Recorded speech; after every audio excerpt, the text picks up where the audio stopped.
네, 계속해서 노유기 뉴스 인사이더 이어갑니다. 매주 목요일에는요, 톡 쏘는 맛이 일품인 3인 3색 시사 맛집, 이슈 삼합이 있는 시간입니다. 오늘도 김필성 신장식 변호사 함께하겠습니다. 두 분 어서 오십시오. 네, 안녕하세요. 네, 우리가 어제 잠깐 만났거든요, 세 명이. 낮에 나눈 대화가 이 머리 숭숭 이걸 어떻게 해결할 것인가. 제 이야기죠, 제 이야기. 그래서 우리 또 신장식 변호사님 본인 경험담도 얘기해 주시고 네. 좋은 제안도 해주셨는데 김필성 변호사님은 별 의지가 없더라고요. 그냥 들어 넘기더라고요, 아무 생각 없이. 네, 아닙니다. 왜 그랬던 거예요? 돈 들어가니까 그런 거예요? 아니, 뭐 근본적 해결을 하기 위해선 심어야 되는 게 아닌가 생각합니다. 되게 아프다고 우리가 그랬잖아요. 네. 네. 좋아요. 하여튼 열심히 우리 네. 돈 벌어서 열심히 심읍시다. 네, 열심히 벌어야죠. 네, 좋습니다.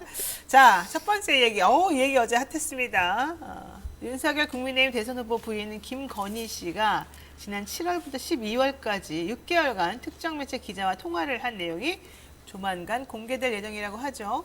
사실은 이 내용에 대한 얘기는 몇 달 전부터 저도 들었고 뭐 좀 대강 확인을 했습니다만은 어떤 내용이 담겼는지 이 내용이 정말로 우리들이 듣기에 부적절한 내용이고 좀 문제가 있을 수 있는 것인지 궁금해요. 한번 들어봐야 되는데요. 오마이뉴스의 구영식 기자가 자신이 다니는 그 회사에서 만든 유튜브 채널이 있어요. 거기 나와가지고 얘기한 게 있습니다. 한번 들어보겠습니다. 주제 정도를 말씀드리면 네. 이제 문재인 정부에 대한 뭐 섭섭함, 뭐 그다음에 이제 조국 전 법무부 장관 수사에 관한 내용, 네. 그다음에 이제 그 정대택 씨라고 있지 않습니까? 네. 예, 그 장모하고 김건희 씨 어머니 네. 하고 굉장히 오랫동안 18년 동안 소송을 해왔던 그 정대택 씨와 관련된 내용. 그다음에 이제 그 뭐 동거를 했다. 김건희 씨는 뭐 부인했습니다. 근데 네. 뭐 동거설이 있었던 당시는 현직 검사였죠. 양재택 전 서울 남부지검 차장검사에 관한 내용. 그리고 뭐 저희가 인용 보도도 하고 직접 네. 가서 인터뷰도 했지만 그 줄리 의혹에 관한 실명 증언을 하셨던 그 안혜욱 전 회장님에 관한 예. 내용도 일부 들어 있는 걸로 제가 취재를 했습니다. 그러니까 제가 말씀드린 그런 카테고리 내용 외에도 네. 조금 더 디테일한 아, 내용들이 들어 있기 때문에 이제 네. 그런 것들이 과연 국민들한테 유권자들한테는 이제 어떻게 느껴질지는 모르겠어요. 근데 아마도 이게 이제 최종적으로 공개되는 내용에는 네. 아주 사적인 내용들은 일단은 제외가 되면서 네. 국민들의 관심사 거나 아니면 또 공적 관심사에 해당되는 그런 내용들을 중심으로 해서 공개가 되지 않을까 이렇게 생각을 하고 있어요. 근데 그렇게만 되더라도 어쨌든 상당한 파장이 네. 제가 예상이 된다고 그렇게 짐작을 하고 있습니다. 네, 지금 얘기를 들어보셨는데요. 뭐 일단 저 녹취록과 관련된 얘기는 사실 여기저기에서 많은 기자들이 취재를 하고 있었고 대강 알고 있는 내용이었는데 뭐 저까지 할 정도면 그러겠죠. 근데 문제는 왜 오마이뉴스에서 갑자기 이 타임에 이걸 터뜨렸을까? 저렇게 터뜨린 게 과연 적절했느냐? 이런 부분에 대해서도 조금 의문이 있어요. 왜냐면 자기네가 취재한 게 아니고 다른 회사가 원래 뭐 해서 다른 회사 기자가 먼저 좀 만든 내용이라는 거잖아요. 그래서 그 부분에 대해서는 조금 우리가 좀 따로 얘기를 해봐야 되겠지만 어쨌든 뭐 이미 이제 보도가 나갔으니까 그 내용을 한번 살펴봐야 되겠죠. 내용에 보면은 이런 얘기가 있습니다. 해당 그 통화 녹에는 장모 최은순 씨와 오랫동안 소송을 해왔던 뭐 정대택 씨 얘기도 들어있고 문재인 정부에 대해서 윤석열 후보 측이 어떻게 섭섭한 마음을 가졌는가가 들어있다. 그런 내용인데 왜 섭섭해하는지 내가 잘 모르겠지만 어쨌든 본인들은 섭섭하다는 거예요. 그리고 조국 전 법무부 장관 수사 관련해서 본인들이 하는 행동 내지는 조국 전 장관에 대해서 어떻게 생각했는지에 대한 내용이 들어있다는 거고 김건희 씨 자체는 부인하고 있습니다만 본인하고 동거설이 있었던 남부지검의 예전 그 검사님, 양모 검사님 그 검사님에 대한 얘기도 들어있습니다. 뭐 여행을 갔네 안 갔네 뭐 어쩌고 저쩌고. 또 하나 중요한 거는 줄리라고 하는 이름으로 뭐 어떤 활동을 했었다라고 하는 내용이 실명으로 이제 증언자에 의해서 보도된 적이 있잖아요. 그 실명 언급된 그 사람에 대한 얘기도 있습니다. 이제 이런 것들 이외에 더 디테일한 내용이 또 들어있어서 만약에 들어보게 된다면 사실은 상당한 파급력을 가질 것이다 라는 게 바로 이 기자의 주장인데요. 어떻습니까? 이 말만 들어봐도 진짜 어마어마할 것 같은데 김필성 선생님 어때요? 뭐 사실 여기 나와 있는 저는 내용을 전혀 모릅니다만 몰라요? 예, 저는 내용을 듣기는 하진 않았습니다만 지금 나와 있는 내용들이 아주 새로운 건 아닙니다. 사실 아주 새로운 건 아니고 다 한 번씩 언급이 됐다거나 의혹 제기 같은 게 있었던 것들인데 다만 이제 이게 만약 녹음 파일에서 만약에 뭐 그런 의혹들을 인정하는 내용들 더 나아가서 구체적인 내용들이 나온다면 그 자체로서 파기력이 있을 거고요. 지금 제가 관심을 갖는 건 이겁니다. 이게 그러니까 뭐 지금 김건희 씨가 단순히 이런 내용을 알고 있다. 그리고 내 사생활이 이렇다라는 내용이면 차라리 문제가 좀 덜할지 모르겠는데 가십거리가 될 수도 있는데 그것이 아니라 지금 사실 뭐 조국 전 장관이나 뭐 이런 문제들은 사실 당시에 시끄러웠던 일들이고 검찰 직무하고 관계된 것들이잖아요. 거기에 있어서 본인이 영향력을 끼쳤다. 또는 뭐 같이 뭐를 했다라는 식의 얘기가 나온다면 이거는 좀 파괴력이 다른 수준의 파괴력이 있을 수 있어서 그런 것들이 있는지를 좀 들여다봐야 될 것 같아요. 아니 그리고 또 뭐 남편이 자기 얘기를 잘 들어준다 뭐 이런 얘기도 또 들어있다고 그러는데 굉장히 순화시켜서 말씀하시네요. 사실 제가 있는 그대로 표현을 하게 되면 좀 문제가 생길 것 같아서 제가 그렇죠. 좋게 말한 거예요. 남편이 어쨌든 간에 부인을 사랑하니까 말을 잘 들어준다는 내용이 있는데 그 내용을 우리가 또 짐작해서 생각해 보면 확대라고 하기보다는 어쨌든 논리적 결론을 생각해 보면 그렇게 말 잘 듣고 부인을 사랑하는 남편이라면 남편이 대통령이 되고 나면 어떨까? 그 되기 전 혹은 되고 나서도 이렇게까지 여러 가지 그 처가집과 관련된 문제들을 해결해 줬다는 의심을 지금 받고 있는 상황인데 이런 생각이 들어서 걱정이 되더라고요. 저는. 네, 그렇죠. 우선 저는 이제 뭐 따로 이야기하실 부분이라고 하지만 왜 미리 오마이뉴스는 예고 기사를 냈을까? 그러니까요. 근데 그게 이제 너무 군불대는 거 아니냐, 내지는 사전에 초치는 거 아니냐, 뭐 이런 얘기가 있을 수 있는데, 근데 의도가 어쨌든 결과적으로는요. 이게 방송금지 가처분도 당연히 오늘 내일 사이에 내지 않겠습니까? 그래야 되겠죠. 예, MBC에서 보도를 네, 한다라고 국민의힘 측에서 그래야 되겠죠. 그렇게 됐을 때 만에 하나 실제로 방송이 금지될 경우 어떻게 할 거냐. 그랬더니 그럴 개연성에 대해서 애초에 원본 녹취 파일을 제공한 서울의 소리 측에서 그럼 7시간 다 그냥 다 내겠다 이렇게 얘기를 했어요. 결과적으로 이런 녹취 파일이 있고 그 녹취 파일을 저희들이 국민들이 보기에는 일요일 이후에 무조건 국민들이 보게 됐습니다. 듣게 됐어요. 그래서 결과적으로 되돌릴 수 없는 비가역적 상황이 만들어진 건 사실이죠. 이거 보도를 안 할 수가 없어졌어요. 어느 방식으로든. 다만 그것이 보도됐을 때를 생각을 해보면 처음에 서울의 소리에서 보도됐을 때와 MBC에서 보도를 한다고 했다가 만에 하나라도 보도가 안 됐을 때 서울의 소리에서 녹취 파일을 공개했을 때 그 신뢰성이나 그 뉴스의 가치, 힘 이런 거는 비교할 수 없을 정도로 커졌다라는 점에서 결과적으로는 저는 이게 뭐 이렇게 조마조마하죠. 금, 토, 일 아직도 3, 4일이 남았으니까 그럼에도 불구하고 결과적으로는 공개될 수밖에 없는 트랙으로 들어섰다. 요거를 하나 지금 오늘은 짚어야 될 것 같고요. 두 번째는 이 김건희 씨가 기자회견 하면서 I believe 기자회견을 하셨잖아요. 네. 그게 I believe의 그 방향이 일방적으로 김건희 씨가 남편에 대해서 처음엔 무서운 줄 알았던 그 남편을 향해서만 있었던 것인지 아니면은 남편의 사랑이 훨씬 더 극진한지는 이 녹취 파일을 통해서 우리가 확인할 수 있을 것 같다. 그리고 그 방향이 단순히 그냥 개인적인 서로 부부지간에 사랑하는 거 좋죠. 서로 존중해주고. 근데 개인적인 일에 머물렀는가? 저는 이 부분은 굉장히 중요한 국민적 공적 관심사라고 생각합니다. 이건 네. 사적인 영역 아니라고 봐요. 네, 좋습니다.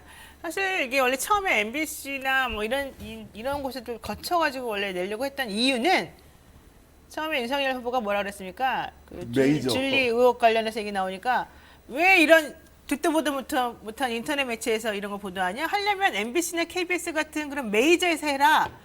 텔레비전 나와가지고 그렇게 기자회견 했잖아요. 말했잖아요. 기자들에게, 우리 국민들에게 화내면서. 그렇기 때문에 사실은 그렇게 MBC나 KBS나 이런 쪽으로 사실은 접촉을 해서 같이 내려고 했다는 거예요, 원래는. 근데 그쪽에서 되게 발발 떨면서 좀 위험한데 이거 못하겠는데 이런 얘기가 좀 있었어요, 제가 알기로. 그랬더니 좋다. 만약에 이럴 거라면 공론화 시켜가지고 오히려 사람들이 더 알게 해서 이거를 도저히 방송 안 하고는 못 배기게 만들어주겠다. 이게 있었나 봐요. 뭐 의도가 어쨌든 결과적으로는 그렇게 됐다. 결과적으로.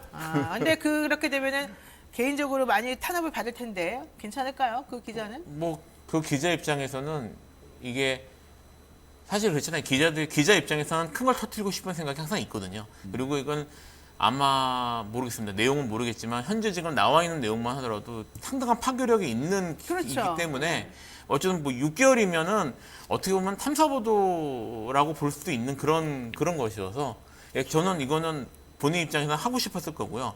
사실 기자가 본인이 취재한 거를 다른 데 넘기는 거는 엄청난 일이에요. 사실은 쉬운 일은 아니거든요. 근데 그게 넘겼다는 것 자체가 아까 말씀하셨던 MBC가 그런 것도 있지만 사실 공중파나 이런 데서 방송하는 것이 훨씬 더 파괴력도 있고 신빙성이 큰 것도 사실이기 때문에 그래서 본인 입장에서는 공익적 차원에서 넘겼다고 봐야 될 것 같아요. 그러니까요. 그런데 이제 본인은 어쨌든 이걸 공개하는 순간 본인에게 여러 가지 문제가 생길 걸 예상을 하고 그냥 난 어쩔 수 없다.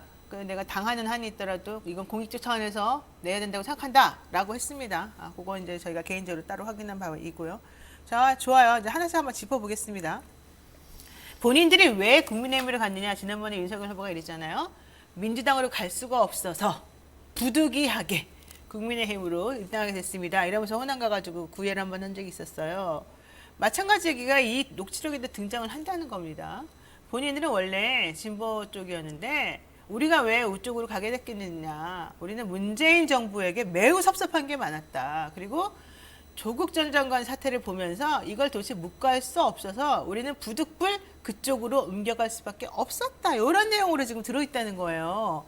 근데 문재인 정부에서 검찰총장까지 했던 사람이 도대체 문 정부가 뭘 얼마나 그들에게 잘못했기에 섭섭하다 이러면서 그들이 국민의힘으로 넘어가서 이렇게 보수를 대표하는 사람이 됐다라고 하는 명분으로 삼는 것일까?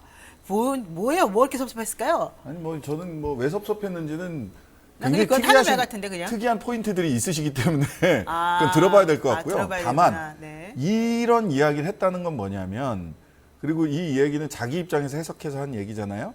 이 얘기를 했다는 건 뭐냐면 이것이 진짜 단순히 내가 믿는 사람들 간의 사적 대화로만 생각했던 것이 아니다라는 얘기예요. 예. 내가 왜 문재인 정부의 검찰총장을 자기 남편이죠. 남편이 왜 문재인 정부의 본인이 한 걸로 생각한 정도면 역시 부부 유심 동체네요. 네네. 네. 왜 문재인 정부의 검찰총장이면서도 섭섭하고 그래서 부득이 국민의힘으로 갈 수밖에 없었는가에 대해서 언론의 취재라고 하는 점을 의식했기 때문에 이런 얘기를 한 거예요. 순전히 사적 대화라면 이런 얘기를 뭐 하랍니까? 당연하게도 자기 합리화를 하기 위해서 자기의 명분을 쌓기 위해서 한 얘기고 따라서 이 얘기는 6개월간에 이건 단순히 사적 대화고 사적인 부분이니까 뭐 공개되면 안 되고 음모고 이렇게 얘기하는 것이 스스로가 이런 주제 이야기들을 했다는 것 자체가 저는 이건 단순한 사적 대화가 아니라 언론에서 보도된다는 것을 의식했다. 직접적 보도가 아니더라도 언론에서 자신의 취지가 자신들의 이런 명분이 보도되기를 반영되기를 바란 대화였다라는 것을 저는 증명하는 거라고 생각해요. 우리 그 판례 그런 거 있잖아요. 명예훼손으로 이제 전파 가능성 이런 거 보통 이제 얘기하잖아요. 기자들에게 누군가가 제보하고 이랬을 때. 그거 전파된다고 가정하는 거잖아. 기자라는 신분이 있는 사람에게 얘기하는 순간 너는 전파 가능성을 당연히 염두에 두고 한 거다. 그렇죠. 그거는 뻔한 거다. 이렇게 얘기를 해요. 판례는. 뭐 그렇죠? 사실 기자하고 통화하면서 저거 지금 녹취록이 이렇게 공개될 거를 예상하지 못했다는 것도 조금 이해는 안 됩니다. 사실 그렇죠. 그러니까. 뭐 다 기자들하고 사실 변호사 일하다 보면 기자하고 통화하는 일들이 있는데 기자는 당연히 녹취한다고 생각하고 얘기를 하는 거거든요. 그런데 이제 김건희 씨쯤 되는 분이 그렇게 생각을 못했다는 건 좀 이해하기 어렵고요. 지금 이제 말씀하셨던 문재인 정부에 대한 섭섭한 게 뭔지는 사실 좀 현지로서는 예상은 잘 안 됩니다. 뭐 기껏해야 뭐 이제 저기 검찰총장 사실 당시에 임명할 때 청와대 참모들 대부분이 반대했었다라는 기사는 났었고요. 그 반대하는 사람 중에 조국 그때 당시에 포함되어 있었다는 것도 기사에 났었으니까 뭐 그게 섭섭했는지 여부는 잘 모르겠는데 사실 근데 그 후에 사실 윤석열 지금 후보 이제 국민의힘 후보가 돼 있지 않습니까? 그렇게 간 과정은 우리가 다 보긴 봤지만 지금도 이해되기 어려운 부분이 있거든요. 그러니까 사실 이제 문재인 정권에 그냥 검찰총장도 아니고 상당히 많은 논란과 이런 것들을 뚫고 대통령이 지목을 해가지고 검찰총장이 돼서 그리고 지금 아까 서울의 소리 같은 경우에도 실제로는 문재인 지금 윤석열 총장이 되는데 도와줬던 인물이고 많은 사람들이 사실 도와줬단 말입니다. 지금 아까도 언급됐던 박주민 의원 같은 그런 법사위 위원들도 엄청 도와줬고 그렇죠. 다 도와줬죠. 다 도와줬고 정말 온갖 그런 방패 실드를 쳐가면서 그렇게 앉혀놨는데 그랬던 사람이 되면서부터 갑자기 그렇게 부딪혀가면서 갔던 거는 사실 지금도 뭐 여러 가지 말이 뭐 보도서가 나올 수 있을 정도로 이해가 안 되는 거거든요. 여기에 대해서 윤석열 총장 쪽에서도 후보 쪽에서도 나름 자기 방어의 논리 같은 것들을 만들어 놓은 게 아닌가. 그래서 뭐 그런 것들에 대해서 김건희 씨가 자기 입장에서 얘기하고 싶었던 게 아닌가 싶긴 한데 그 논리가 뭔지 저도 참 궁금해요. 그렇죠. 그 논리를 들어봐야지 알겠지만 별로 논리적일 것 같지는 않아요. 근데 어쨌든 지금까지 알려진 바를 종합해 보면 윤석열 후보나 이 김건희 씨는 조국 장관네를 되게 싫어하나 봐요. 엄청 싫어하더라고요. 왜 싫어하니까 이게 열등감일까요? 서울대 법대 나왔는데. 반대했다는 것 때문에 그랬겠죠. 본인 근데 반대를 여러 명이 다 했을 거 아니에요. 그래도 민정실이 어차피 주무부서기 때문에 주무부서니까? 민정수석실에서 반대했다라는 얘기, 뭐 나중에는 뭐 용인하는 쪽으로 갔다라는 얘기도 있기는 합니다만 어쨌든 반대했다라는 게 언론에 이미 다 보도됐기 때문에 네. 감히 나를 그런 생각이었을까? 뭐 이런 것도 있지 않았을까. 본인은 근데 그 전부터 네. 계속 윤석열 후보가 했던 얘기는 네.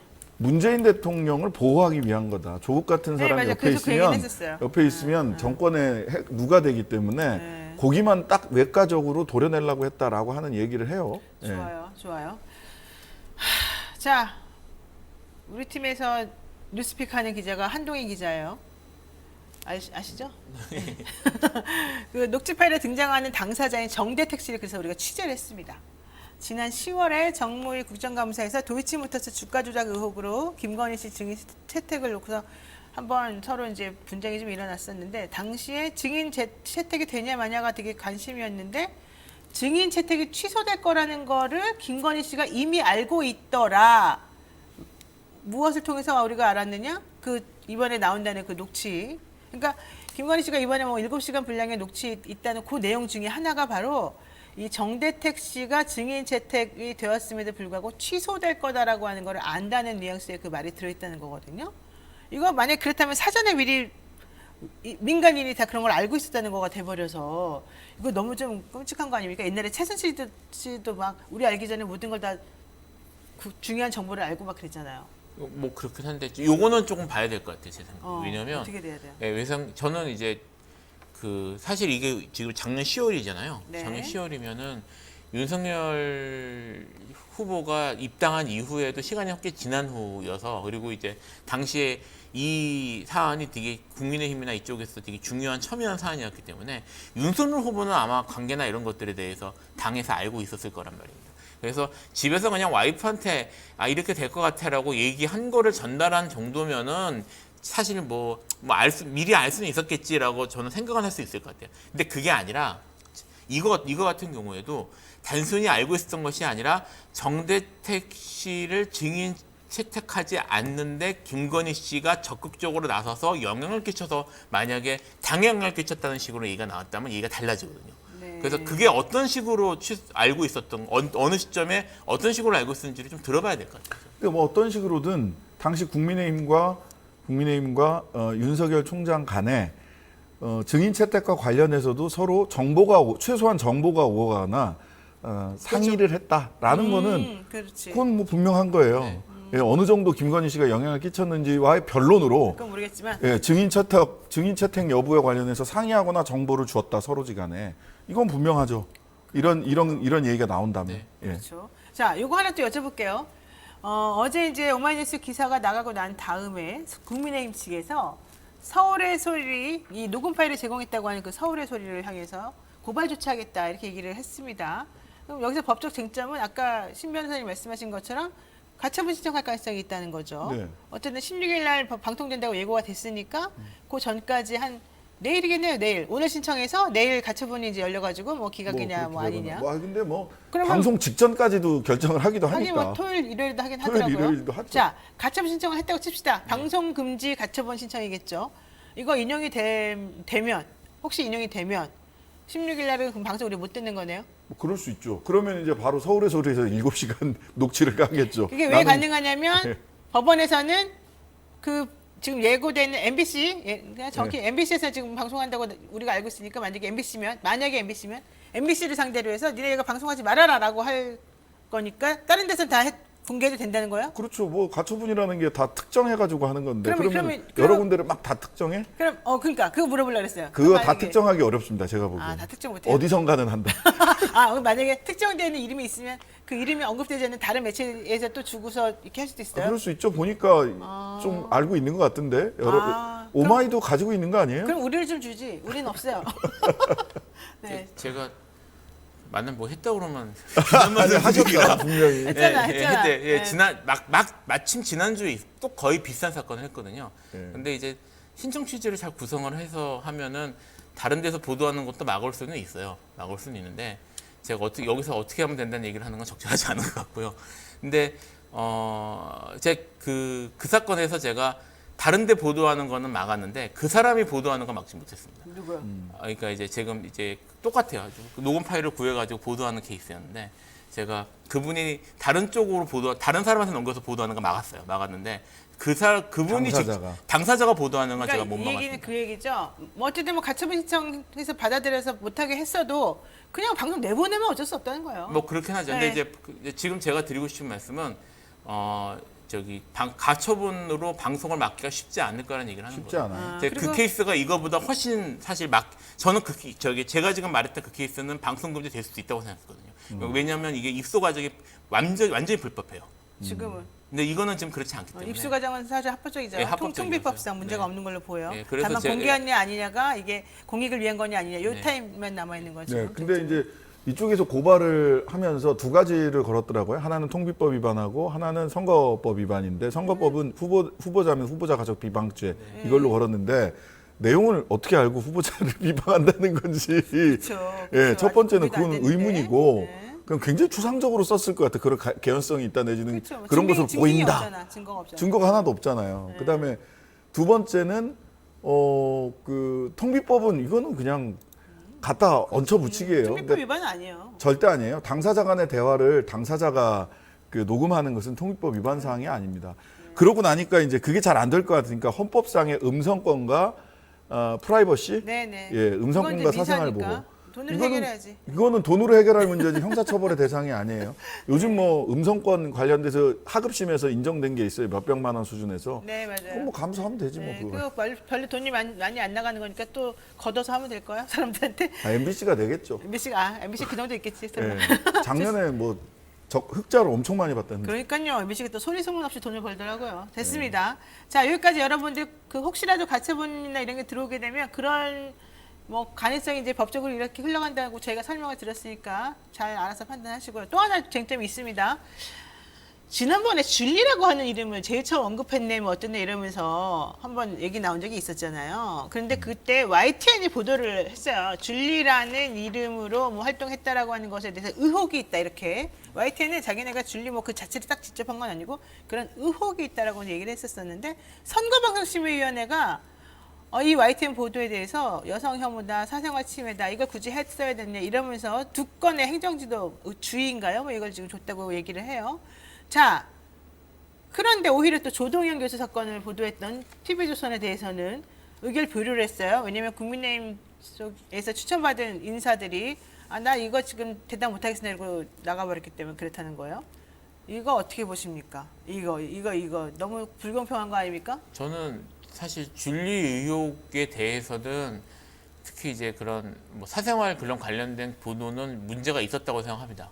근데 이제 저는 이제 그래서 줄리 보도에 대해서 뭐 이렇게 여기 지금 행정지도 나온 거는 제가 그럴 수도 있겠다 생각이 드는데 조동현 교수에 대해서는 진짜 받아들이기 좀 어렵네요. 예, 그건 형평성 문제 사실은 이런 거 갖고 형평성 문제가 계속 대두가 그전은 됐었는데 이건 좀 저는 좀 받아들이기 어려워요. 저는 사실 이 조동현 교수 관련된 문제는 그러니까 더불어민주당의 공동선대위원장으로 임명이라 해야 되나요? 된 다음에 애들 사진까지 막 올리면서 뭐 아기 때 사진 올리는 건데 뭐가 문제냐 이렇게 가세연에서는 또 그런 얘기까지 할 정도로 뻔뻔하게 나왔던 그 사건이잖아요.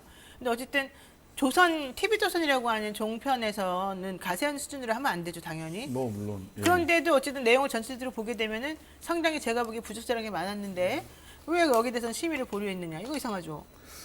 이상하고요. 사실 근데 뭐 우리가 이제 따박따박 따져야 될 부분들이 있는데 선거 현장에서 생각을 해보면요. 행정지도는 원래 선거 현장에서는 계속 받으면서 선거해요. 아무런 제재가 아니고 없거든요. 그냥 의견 정도 제시하는 거예요. 다음부터 이런 거 안 했으면 좋겠어요. 라는 정도기 때문에 선거 현장에서 제가 후보로 뭐 뛸 때를 생각을 해보면 웬만하면 안 받은 거 좋지만 경험에서 나온 행정지도는 뭐 그냥 받으면서 가는 거다. 그 선을 넘지 마라. 뭐 이 정도예요. 예, 예. 알겠습니다. 별로- YTN 입장에서는 기분 어쨌든 나쁘겠지만. 그래도 TV조선에 대해서는 뭐 그 부분은 비판받아야 받아야 될 돼요. 것 같아요. 예. 좋아요. 자, YTN과 TV조선은 별개로 생각하면서 공평한 잣대를 들이대지 않는 게 이상합니다. 좋습니다. 향후 선거에 미칠 파장 한번 봅니다. 박영선 전 장관이 CBS 라디오에서 말한 게 있습니다. 잠깐 들어보겠습니다. 기획 전시할 때 이제 그때부터 알았는데요. 지금의 그 예를 들면 그 후보 부인이 선거에 나오지 못할 정도의 상황, 이것은 저는 비정상이다라고 보고 있습니다. 아이고. 네. 좀 내성적이거나 뭐 이래서 그렇지 않습니다. 성격이 내성적인 분은 아닙니다. 세상에 어느 대선 후보 부인이 기자와 7시간씩 통화를 하겠습니까? 그거 하나만 보더라도 어떤 성격의 소유자인지는 짐작이 가실 거다. 저는 이렇게 생각합니다. 그만큼 좀 적극적인 네. 분이시다. 네. 그 통화 녹음 내용이 나오면은 그것도 또 조금 선거에 영향을 줄 거라고 보세요? 뭐 안 들어봐서 모르겠습니다만 모르지만, 예. 그렇지 않을까. 그럴 거라고 보신다는 네. 거죠. 네, 두 가지를 짚었는데 먼저 7시간이나 기자를 통화한 걸 보면은 내성적인 성격이 전혀 아니다. 뭐 이런 얘기예요. 근데 뭐 7시간을 풀려한 건 아니고 뭐 10분씩, 뭐 15분씩, 30분씩 이렇게 여러 번 했다. 그렇기 때문에 다 합치니까 7시간이다라서 뭐 꼭 이걸 보고 내성적이다 아니다라고 말할 건 아닌 것 같죠? 뭐 사실 이걸 가지고 내성 그리고 뭐 사실 이것만이 아니라 사실 그 우리가 여러 모습을 봤잖아요. 내성적 성격 오히려 좀 반대로 약간 자신감이 넘치는 성격을 갖고 온 게 아닌가 싶은 그러니까 생각이 이제 뭐 듭니다. 이 7시간 통화를 뭐 기준으로 해서 우리가 본 게 아니라 그냥 네. 전체적인 걸로 봤을 때 예. 보면 내성적인 성격은 아닌 네, 것 같다. 아닌 것 같습니다. 아니, 그거는 본인들이 얘기를 했어요. 국힘에서도 그 사교적이라고 언론에다가 사교적이고 사업을 해왔기 때문에 사람 많이 알고 사교적이다라고 얘기를 했어요. 네, 맞아요. 그때 뭐 물론 내성적인 분이 사교적일 수도 있지만 대체로 사교적인 분들은 외향적이고 본인이 사업 수완이 있고 일하는 여성이고 이렇게 포지셔닝 하려고 했거든요. 근데 그게 잘 안 맞아요. 되고 그때 있을 그랬죠. 뿐이에요. 네. 예. 그거를 포지셔닝해서 딱 사람들한테 이미지를 만들어서 대중 앞에 나섰어야 되는데 그 타임에 이게 좀 꼬여가지고 그냥 뒤로 난 영부인도 작년 안 추석 합니다. 때 나오려고 했다가 이렇게 못 했던 나왔다는 거죠. 거 아닙니까? 그 자, 이미지로. 좋습니다. 좋습니다. 그렇다면은 어쨌든 이 김건희 씨 녹취 관련된 내용이 대선에 미칠 향후 파장 있습니까?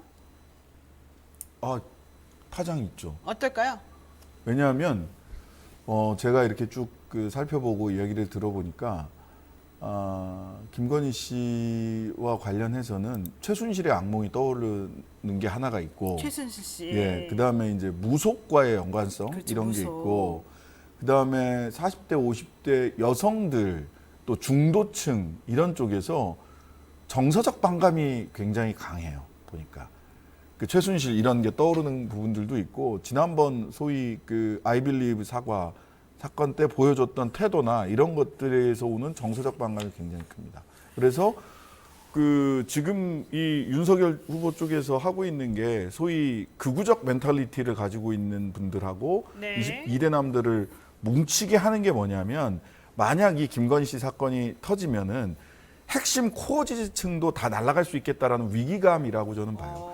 코어 지지층을 단단히 갖고 있으면 그 다음에 시간이 지나면서 다시 중도층을 끌어올릴 수 있는데, 코어층까지 이렇게 흩어져 버리면 중도층을 가져온다는 것은 정말 멀고 먼 길이거든요. 그러니까 일단 어떤 일이 발생하더라도 똘똘 뭉쳐 있는 코어 지지층을 일단 뭉치게 한다. 그러니까 뭐 어제 김기현 원내대표는 간접살인이다. 또 뭐 멸콩 인증 릴레이 이런 거 우리가 보기엔 굉장히 이상하잖아요.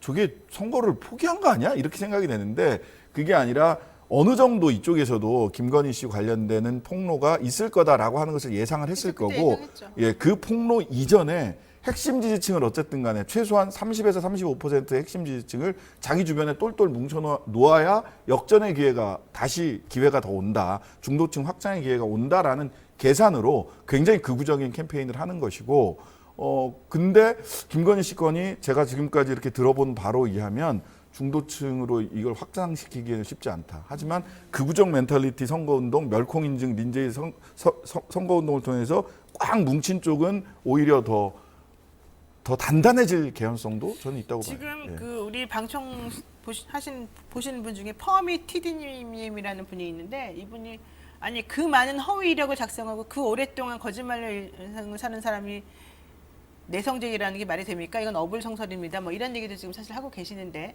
뭐 그 말도 맞는 말인 것 같아 보이는데 어쨌든 그렇다라고 한다면은 그 지지층들에게 우리 뭉칩시다 이런 메시지를 오히려 줄 가능성은 있다 이렇게 보는 거죠. 다만 완전 지지층이 아닌 좀 네. 왔다 갔다 하는 지지층들은 조금 왔다 갔다 휩쓸릴 가능성이 있다는 거고. 이게 이제 사실은 뭐 이재명 후보도 마찬가지고 사실 윤석열 후보도 마찬가지인데 이 여러 사실 좀 비호감이 사실 평소에 좀 높지 않습니까? 그러니까 네. 그동안 이제 많은 의혹들이나 그런 것들 때문에 계속 제기돼 온 것들 때문에 그런데 그런 것들이 일정 정도 누적이 돼가지고 상당히 만성화돼서 되면은 사실 그게 떨어져 나갈 사람은 떨어져 나오고 뭉칠 사람은 뭉쳐요. 그래서 사실 일반 보통은 그런 게 다시 언급이 돼도 그것 때문에 흔들리진 않는데 이거 같은 경우에는 조금 다를 수가 있는 게 어쨌든 뭐 예를 들어 저기 이재명 후보 같은 경우에 뭐 개인사나 이런 관련된 뭐 녹음 파일 이런 것들이 있지 않습니까? 그런 것들을 사람들이 알고 있음에도 불구하고 그거를 직접 들으면 또 내 얘기가 다르단 말입니다. 그걸 알고 있기 때문에 지금 국민의힘이나 또 반대하는 쪽에서는 계속 그거를 열심히 틀려고 네, 하는 거고요. 그렇죠. 마찬가지로 이거 같은 경우도 사실 저는 이제 내용을 잘 모릅니다만 언급된 내용들을 보면은 이미 어느 정도 의혹이 제기됐던 내용들인 것 같긴 한데 이거를 뭐 김건희 씨 입으로 정말 사실로 인정하는 내용이 나온다거나 이러면은 이미 알고 있다고 하더라도 멘탈이 흔들릴 수밖에 없는 게 있어요. 분명히 그건 할 수밖에 없는 것도 있고 또 지금 제가 아까 처음에도 말씀드렸고 그다음에 지금 말씀하셨던 것처럼 이게 이제 단순히 우리가 알고 있는 것처럼 뭐 예를 들어 뭐 지금 이제 윤석열 후보라고 하면 먼저 떠오르는 인물이 뭐 조국 장관이라든지 뭐 있지 않습니까? 그런 사건들에 있어서 김건희 씨가 매우 깊숙이 관련을 했다. 그리고 또 아까 했던 것처럼 정말 이분이 무슨 뭐 여러 또 얘기들이 있으니까 그런 것들이 사실이고 뭐 이런저런 방법으로 남편에게 업무상 영향을 미쳤다는 게 밝혀졌으면 이거는 사실 새로운 사실이거든요. 그러니까 그런 것들이 만약 정말 밝혀지면은 이거는 핵심 지지층에 심각하게 흔들 수 있는 내용이기도 해요. 그러니까는 네. 김건희 씨 관련해 가지고 여러 가지 의문시되었던 의구심이 들었던 그런 건들을 사실은 우리가 그냥 그렇다더라 이렇게만 알고 있었는데 그러한 그렇다더라라고 하는 그 내용에 부합되는 듯한 맞는 듯한 혹은 그것을 그대로 입증해 주는 듯한 그런 내용의 말을 김건희 씨가 자기 입으로 하는 것을 우리가 듣게 된다면 그거는 우리가 그냥 그렇다더라라는 수준하고는 완전히 다른 거라. 진짜 완전히 이제 영향력이 국민적 다르다는 정서는 거죠? 이럴 겁니다. 정서는 선거는 정서적으로도 움직이고 논리적으로도 따져봐야 되겠지만 정서적인 부분들이 움직이는데 사람들이 제일 많이 기억하는 거는요.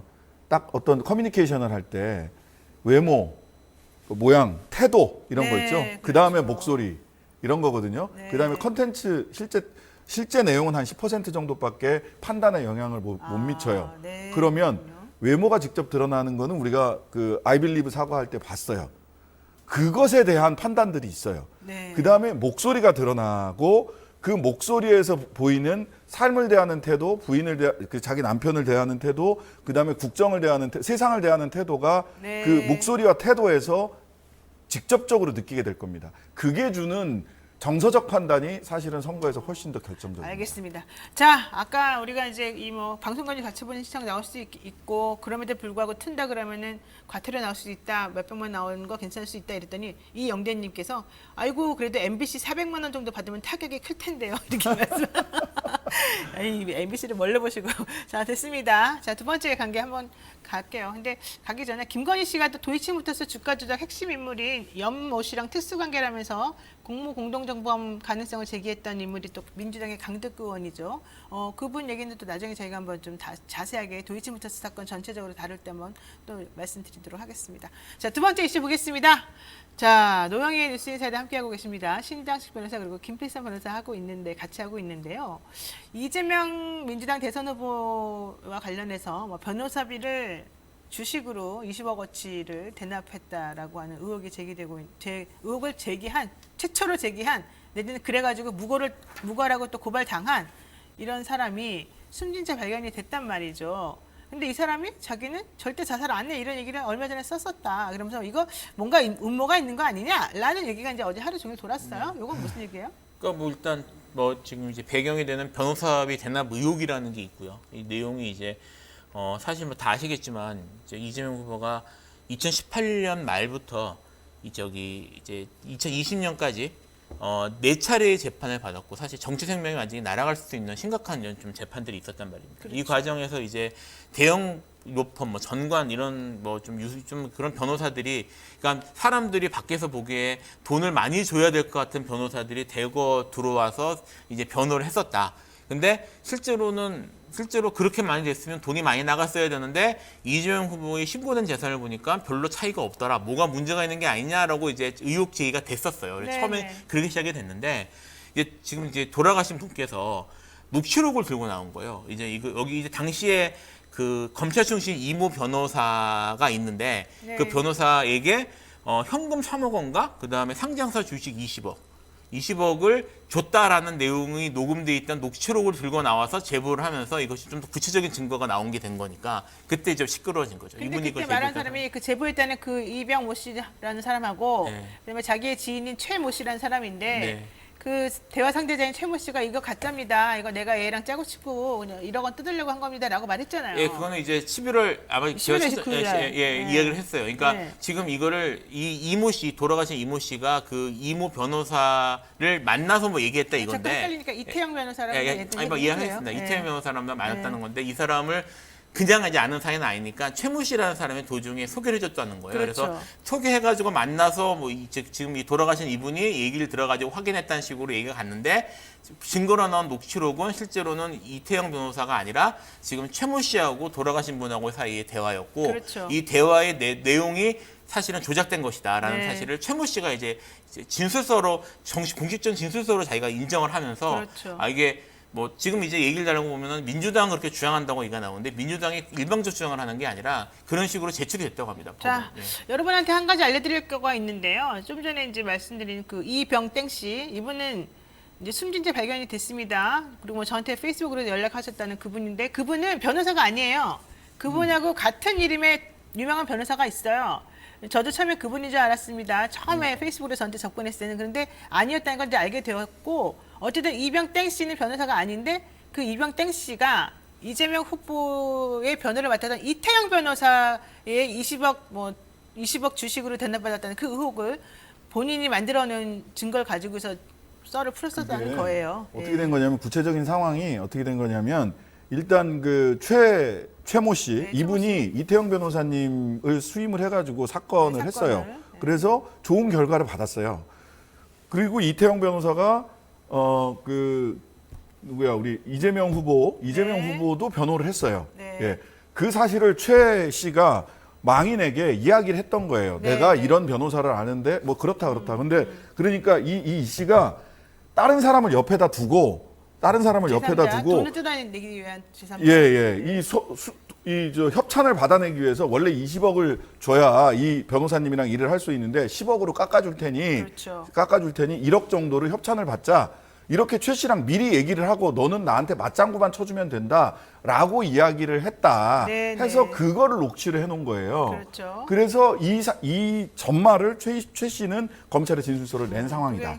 예. 그런 식으로 사기치려고 했던 거다라고 말해준 건데 왜 아직도 검찰이 이렇게 뭉그적거리고 있었는지 모르겠는데 자, 이 사건을 가지고 지금 이용하는 사람들이 이제 많다. 그런데 특히 어제 김기현 국민의힘 원내대표가 이런 말까지 했습니다. 이재명이 간접살인한 거다 이런 얘기까지 했습니다. 한번 들어보시죠. 이게 뭐 본인의 선택에 한 것이든지 아니든 간에 결과적으로는 강요된 죽음이다.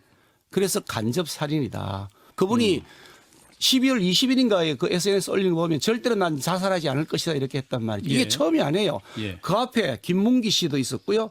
또 그 앞에 또 한 분 더 계셨죠. 그 유한기 씨. 그분들이 다 안타깝게도 유명을 달리하셨는데 이게 전부 이재명 후보와 관련된 사람들이세요. 예. 왜 그렇게 계속해서 사람의 목숨이 끊어져 나가느냐. 이에 대한 도의적 책임, 적어도 법적 책임 문제는 따져봐야 되겠지만 예. 도의적 책임 있고 정치적 책임이 있는 거 아닌가요? 이재명 후보가요? 그러니까 사실이 아닌데 자꾸만 이재명 후보 주변에서 문제가 된다라고 얘기한 사람들이 다 죽어나간다. 이제 이런 얘기를 지금 하면서 어떤 하나의 프레임을 지금 만들고 있는 것 같은데 심상정 후보까지 여기에 좀 가세한 것 같아요. 갑자기 일정을 모두 중단하고 현재 선거 상황이 매우 심각하다 이런 얘기를 내면서 좀 문제가 있는 것처럼 말을 하고 있고. 아니 근데 어제 제가 그 확인해 봤는데 네. 심상정 후보는 네, 뭐가 이런 그것도 상황과 그랬다고 관계없어요. 관계없이? 예. 선거 전략, 그다음에 선대위 선거 운동 방식 그 근데- 부분에서 지금 현타가 와가지고 근데- 왜냐면 지지율이 3%라서? 예, 2% 3% 뭐 이렇게 나오니까 거기서 현타가 와서 난 누구 여긴 어디 거의 이런 수준에서 알았어요. 근본적 고민을 하고 근데 있어요. 하필이면 왜 이 타임에 그렇게 했어요? 오비일학처럼. 어쨌든 그랬다고 그건 진짜 쳐요. 오비일학. 예, 오비일학인데 어쨌든 그렇게 느껴졌어요. 자, 그다음에 김기현 원내대표는 간접살인이란 말까지 하면서 지금 되게 요즘 자극을 하고 있고 유한기 본부장, 그다음에 김문기 차장 전부 다 이렇게 이재명 후보의 대장동 사건 관련해 가지고 죽은 사람이기 때문에 이거 이재명 후보 뭐가 있어서 자꾸 이런 일이 벌어지는 거다라는 쪽으로 지금 국민의힘은 몰고 가는 듯한 느낌이 들었단 말이죠.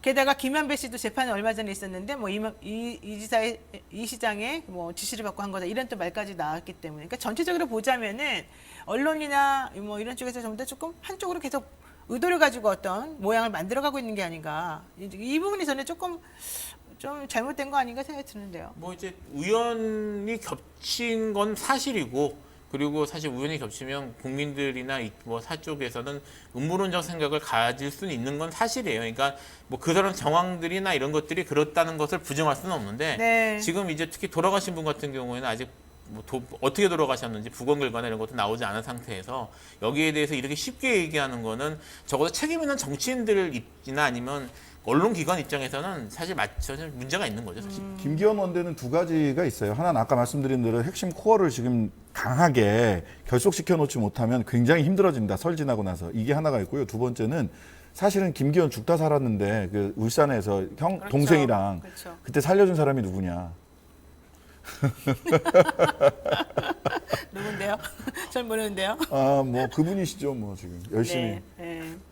그리고 사실은 정치적 입장에서는 김기현 뭐 원내대표만이 아니라 국힘 쪽에서는 어떻게든 그걸 대비할 생각도 있는 것 같아요. 저기 지금 녹취록 이제 나올 거잖아요. 그거 대응용이에요? 예, 그거 대응용도 있는 것 같아요, 사실. 좋아요. 자, 제가 아까 심상정 후보 갑자기 이 타임에 하필이면 또 선거 중단하고 운동 중단하고 뭐 공식 일정 전부 다 좀 취소하고 뭐 이래가지고 한쪽으로 문다 이렇게 말했는데 이제 우리 신 변호사님 말을 들어보니까 심상정 의원도 그건 아니었다 이렇게 제가 얘기를 했습니다. 여러분들 헷갈리지 마십시오. 그렇지만 언론에서는 다 똑같이 지금 그 이재명 후보 관련된 건하고 연결된 것처럼 이해되게끔 사실은 좀 제목을 쓰고 막 그래서 네. 그분이 헷갈릴 수 그냥 있다는 현타 온 겁니다 지금. 지금 어제 나온 언론 여론조사였던 것 같은데 네. 어쨌든 뭐 그게 지금 그 허경영 후보보다도 못 나왔죠? 뭐 네. 낮게 나왔다고 하더라고요. 네. 그래서 이제 뭐 그런 것들이 영향을 주지 않았을까 싶습니다. 좋습니다. 자, 노영의 뉴스 인사이다 지금 함께하고 계십니다. 여러분 마지막 주제 다루겠습니다. 지금 어제 윤석열 후보 측에서 내놓은 59초짜리 쇼츠 광고가 하나 있는데요. 이야, 이거 되게 특이하더라고요. 국민의힘 선대위가 이른바 공영방송 정상화 방안을 발표를 하면서 윤석열, 이준석, 원희룡 이 세 분이 나와가지고 광고를 했어요. 한번 보시죠. KBS 요즘 좀 이상하지 않아요? 맞아. 공영방송이 PPL 못한다고 5년 동안 사극 한 번 안 찍는 게 말이 돼? 수신료의 가치를 국민에게 콜! 태종 이방원처럼 사극 의무적으로 만들게 하고 국제뉴스, 메인 뉴스의 30% 이상 편성하고 영상 아카이브 국민에게 싹 오픈소스로 개방하고 좋아, 후보님께 보고 드릴까요? 후보님 추진할까요? 좋아, 빠르게 가! 좋아요, 구독 알림 설정.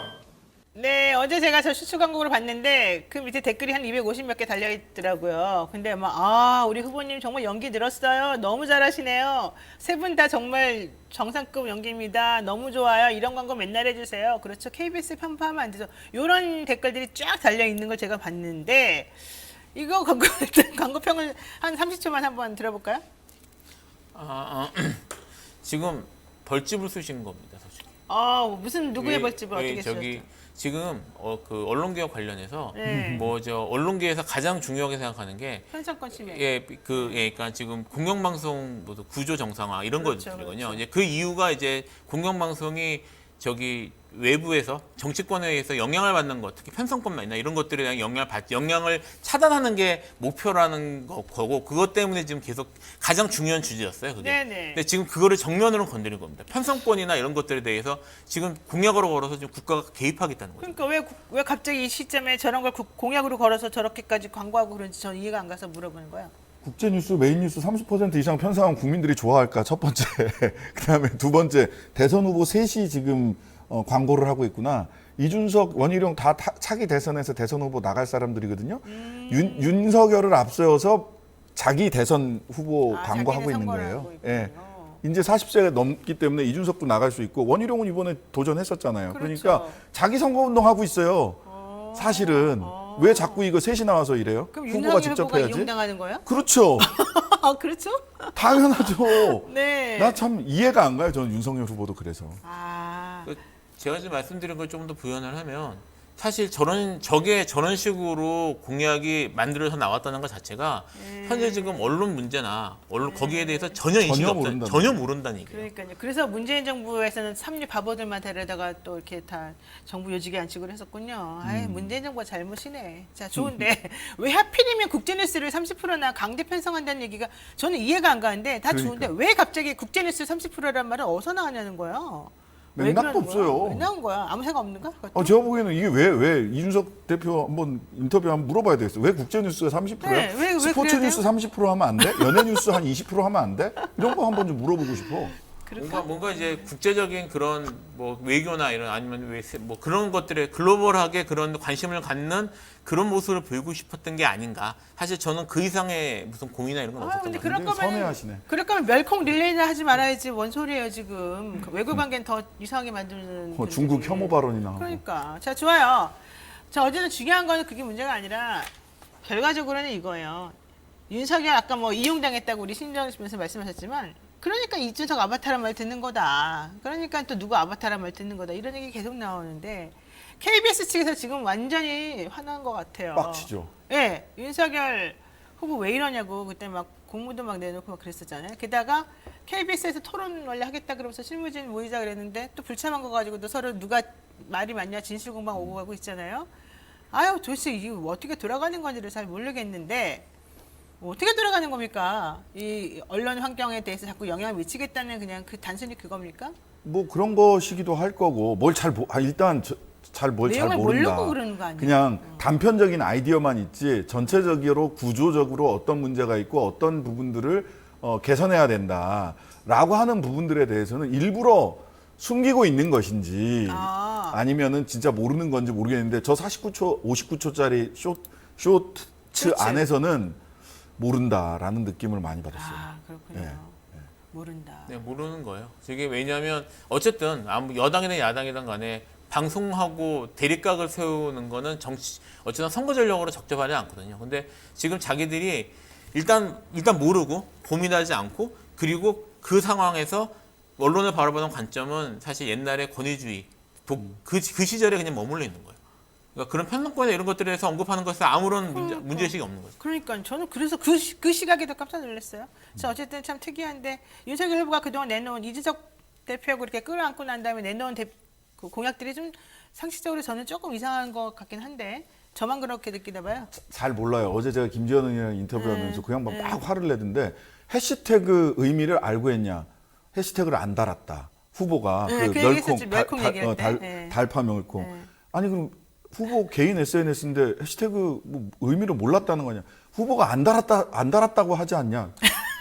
아니 안 달았으면 의미를 몰라서 못 달았다는 거냐. 알고도 허락을 했다는 거냐? 그랬더니 안 달았다고 하지 않았느냐고 소리를 계속 버럭버럭 똑같은 지르더라고요. 얘기만 계속 해요. 똑같은 얘기만 해요. 동문서답으로. 동문서답을 그렇게 하시더라고. 좋습니다. 저희 얘기 더 하고 싶을 때 시간이 다 됐어요. 아까 심상정 후보는 현타가 와서 현 상황을 심각하게 인식해서 지금 대선 계속 갈까 말까 지금 고민 중인 것 같아요. 완주. 뭐 어떻게 관련. 갈까? 어떻게 완주까지는 지금까지는 뭐 완주라고 그 하지만. 거취는 뭐 고려 대상이 아니다. 다만 네. 어떻게 갈까에 대한 고민이다. 그러면 만약에 심상정 후보가 이런 식의 해서 태도를 바꾼다면 대선에 영향을 받을까요? 지금으로서는 몰라요. 저도 지금으로서는 사실 뭐 아직은 그렇게 모릅니다. 아직은 네. 그리고 일단은 심상정 후보가 끝까지 갈 가능성이 높기 때문에요. 알겠습니다. 네, 오늘 이슈 삼아 여기까지 방송 마쳐야 될 것 같습니다. 오늘도 고생해주신 두 분 여러분께 감사 인사드리겠습니다. 고맙습니다. 네. 네, 감사합니다.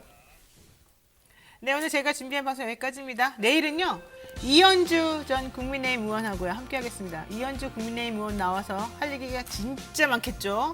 예, 댓글, 좋아요 부탁드리고요. 특히 질문사항 있으면 올려주세요. 제가 적극 반영해드리겠습니다. 내일 아침 7시 30분에 뵐게요. 고맙습니다.